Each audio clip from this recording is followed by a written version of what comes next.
Ayan, dito kami sa may gateway. Tapos na siya magpa-check up. Kaway-kaway. Nay, kumaway ka dito.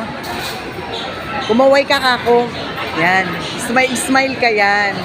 Igagala namin sila after ng check up niya. Dito kami sa gateway. Ayan. Kakain siya ng steak. Yan. Yan po. Dito kami. Yan. Yan.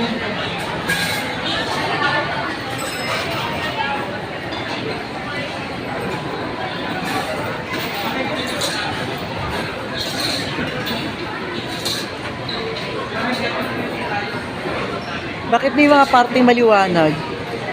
51.